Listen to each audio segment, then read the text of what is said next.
Sentite?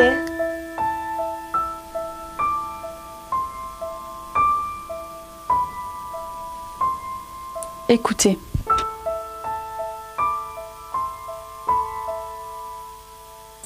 Escuchen. Escutem. Ascoltate.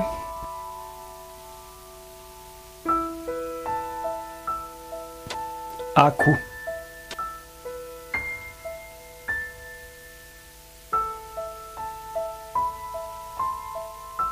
Послушайте.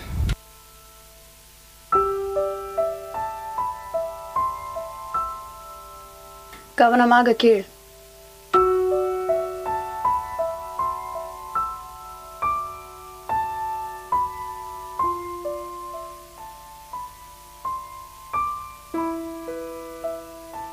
Roar se suno.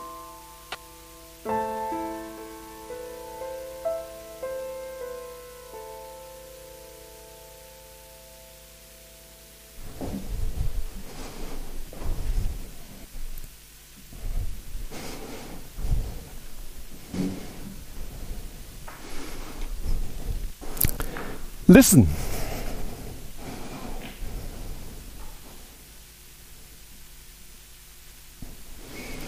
When I was a child, I sat silently in my space. The door locked, the curtains drawn. It was a desolate place. When I was a child, I sat in my room, waiting, wanting for someone to listen.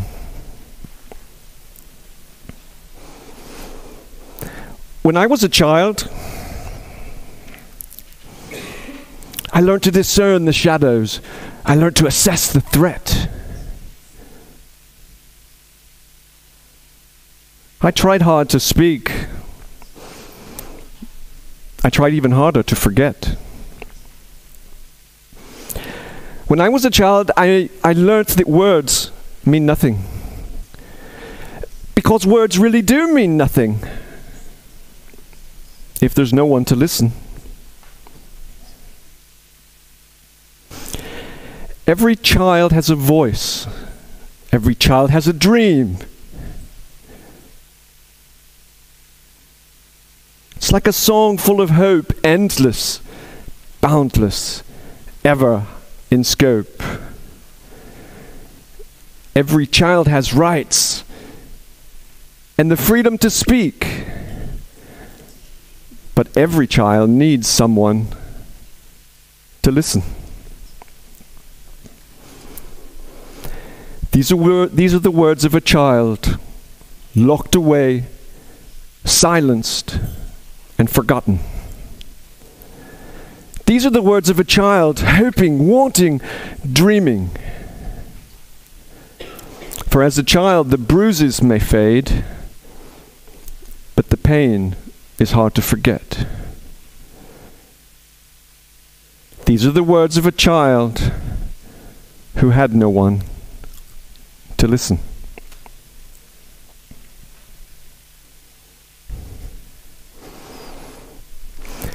Today's conference is about human rights. Throughout the day, we've heard a number of speakers give us their perspective, their point of view on human rights. They've talked to us about what they've done in their lives and why human rights was so important for them and how they've become the people that they have become. Because human rights are personal.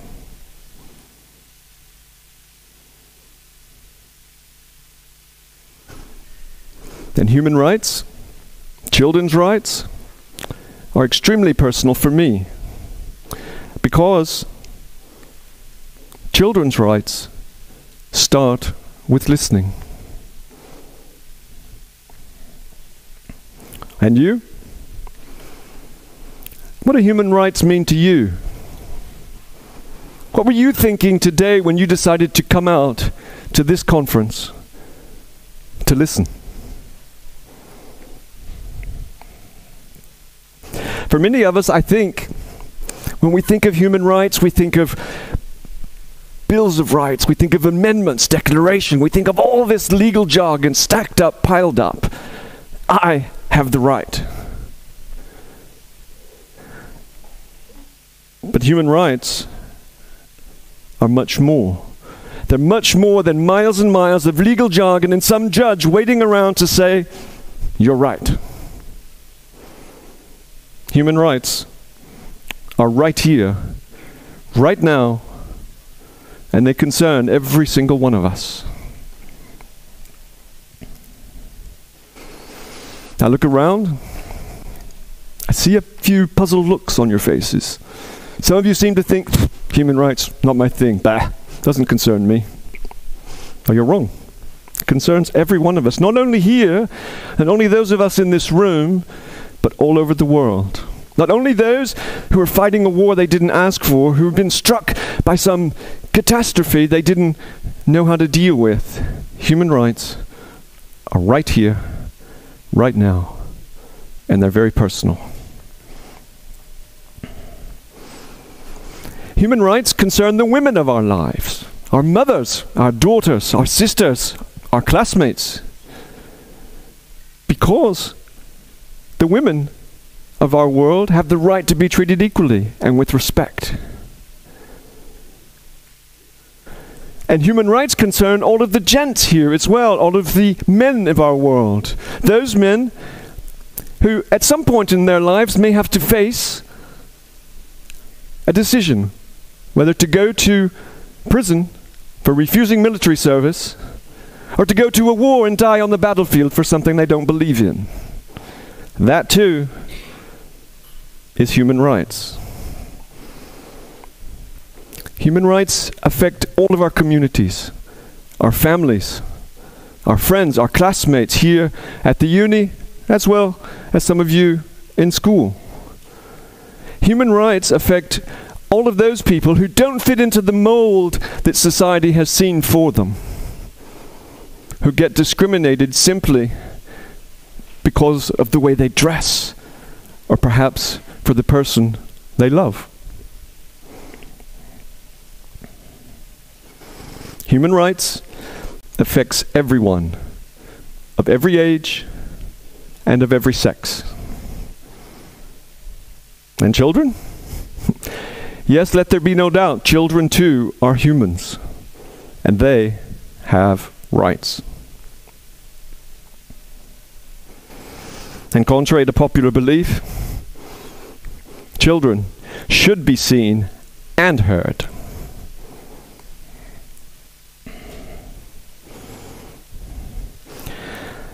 But where do rights come from? There's bound to be some sort of legal jargon in there somewhere, otherwise we wouldn't have rights. I believe most of you might agree with me. And if we look back in history, different countries, different movements, a lot was done for human rights. And they all came together one day to form something very important. In fact, it was in Paris, 1948, when Europe lay in ruins. The atrocities of World War II were just finished, and a group of people of different backgrounds, different legal backgrounds, different cultural backgrounds came together in Paris. And on 10th December 1948, the UN set out Declaration number 217A, the Universal Declaration of Human Rights. A declaration as a common standard for all peoples and all nations everywhere. The Universal Declaration of Human Rights, or UDHR as it's abbreviated, is often seen as a landmark document, a document that brought everything together that had been done up to that point in time in history. There's 30 articles that set out all of the basic rights that apply to each and every one of us. Are included in those rights. Article 1. Article 1 tells us we are all born free. There you have it, very clearly in black and white. All of us were born free. So whether you're 8 or 18 or 80, you have freedom and free rights. Article 2 goes on to be more specific in our rights. Article 2 tells us whether we are, whatever race we have, or our sex, or our religious beliefs, our political beliefs, we are all equal, no matter where we are in the world. All countries, all languages, we are all equal. So, Article 1, Article 2, 1948, we all as human beings benefit from inalienable rights regardless of our age. So that means children too have rights. No?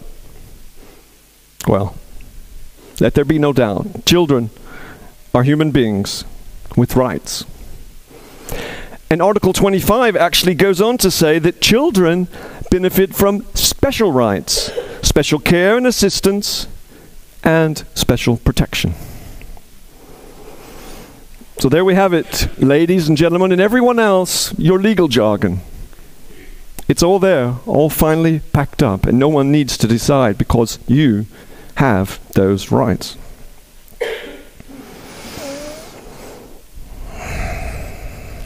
The years went on since 1948, and especially in those few years right after UDHR, the UN realized we need to do more. We need to do more for the children. The UN recognized that the children need their own set of rights. So 10 years later, roughly, in 1959, the UN decided to set out the Declaration of Children's Rights. And in that document, they stipulated that children have the right to particular protection, education, health care, shelter, and proper nutrition. Was that enough? Unfortunately not. 1959, the problems of children continued to grow. But it took the UN, it took the world, it took our governments another 30 years before they finally sat down and set up things proper for children, the proper rights of the child. But that wasn't until 1989 that a proper Convention for Children's Rights, CNR, came into effect. Yes, it was ratified very quickly. Yes, the governments, the worlds, the nations realized how important it was. But still, today, the battle continues. Even though 196 nations, every single nation of the UN, with the exception of the United States, ratified and accepted the agreement, there's still not enough that's being done for children. Well, let's look at it. 1948, UN, the Universal Declaration of Human Rights. 1949, the Declaration of Children's Rights. 1989, the Convention of Children's Rights. 2023. Where are we today? What's going on with children's rights today? Well, I'll tell you.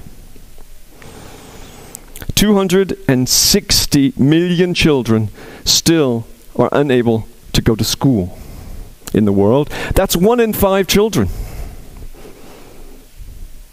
And then there's those countries where only the males get to go to children. The ladies have to stay home, unfortunately.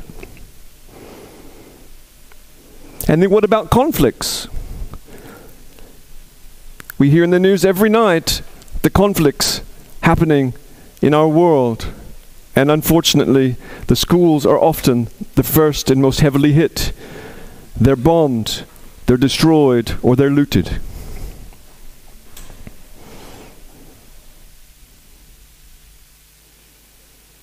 1 in 10 children are still subject to child labor. And some even have to work in very dangerous environments because they've been trafficked. And the lives of the younger ladies are still, unfortunately, threatened today because of child marriage.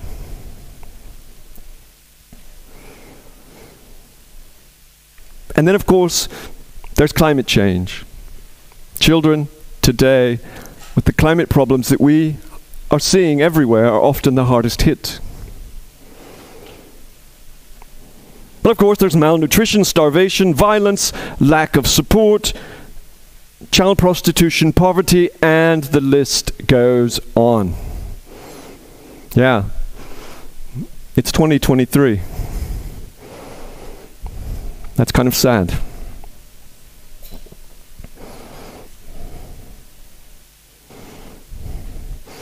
The rights of children continue to be breached everywhere in the world. States and nations continue to discriminate against children. Governments continue to infringe upon children's rights to life, education, and development, and children today continue to be used as instruments in wars. And then there's the case of child violence. Children that are often poorly treated by the hands of those very people who are meant to take care of them and protect them. So, when are governments going to finally wake up and listen?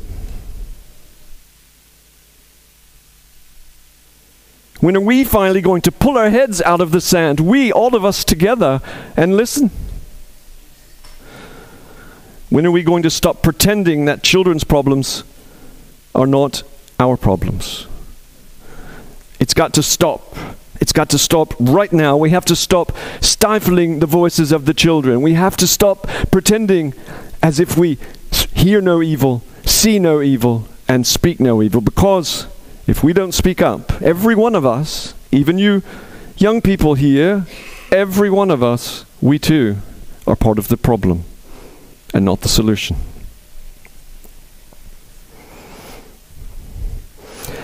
Now, I know I've not been very genteel with my words. I may have stepped on a few toes even with what I had to say. But you know, I think I'd rather ruffle a few feathers with my message in the hopes that when we all go away, maybe there's one child somewhere who doesn't have to suffer anymore. Yeah, human rights, children's rights are very personal. They're very personal to me, and they're very personal to all of us.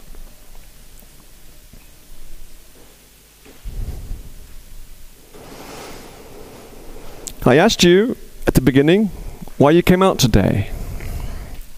You've come out to listen to a conference called R Cubed, or the 3 R's as I like to call it.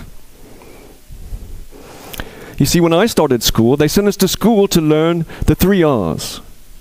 Reading, writing, and arithmetic. I know for any of you who can spell, it doesn't make sense. I never figured it out either. But anyway, the 3 R's. Well, I say we should all go back to school. And some of us are still in school. Maybe you should rethink your 3 R's. Maybe they should be relate, rethink, and react.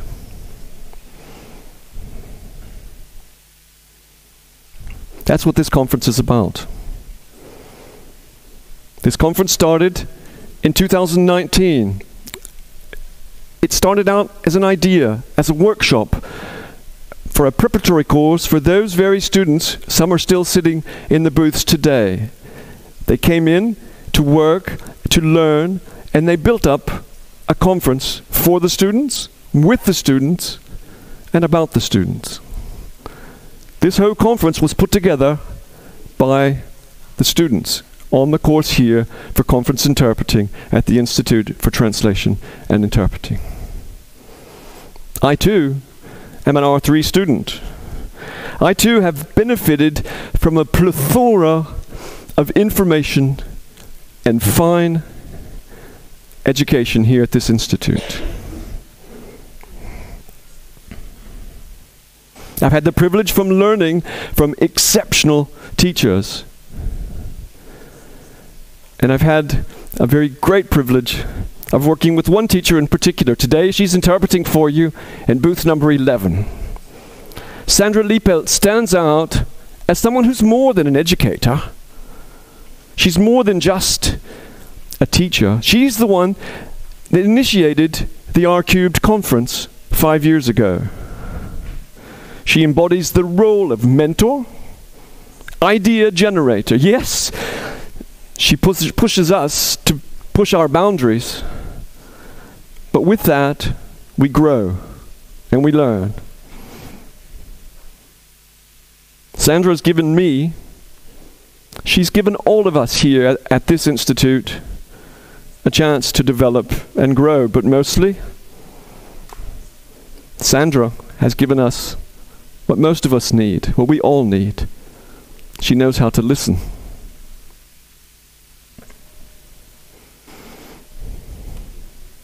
And that, ladies and gentlemen, is the tenor of my message today. Yes, I spoke about children's rights. Yes, I said I'm going to get personal. But what are rights if I've got the right, but I can't actually do what I want to do, be what I want to be? I can't develop because there's no one to listen.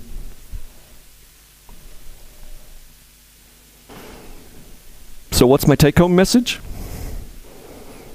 Listen, for all of you, but in particular for you students here from the schools. Listen. You may have brothers and sisters that are younger, cousins. But don't only listen. Make your voice heard. Stand up and speak up and make someone listen. That's your message for today. Go away. Get involved. Rethink your 3 R's. Get away from reading, writing, and arithmetic. Go to relate, rethink, and react. Relate to the issues that young people, that children that you face. Communicate with your elders. Elders, listen to the younger people.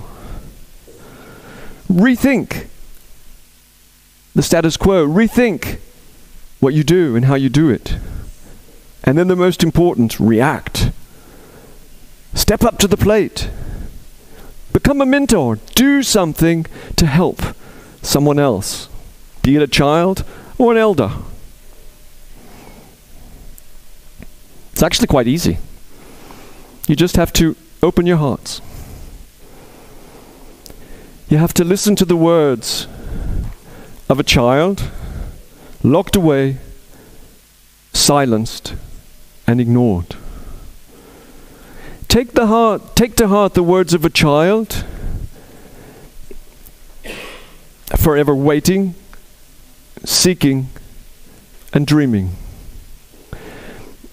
For the bruises may fade, but the pain is hard to forget.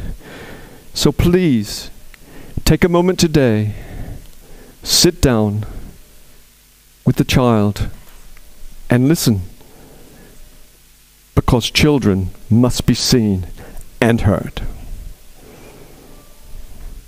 Thank you very much.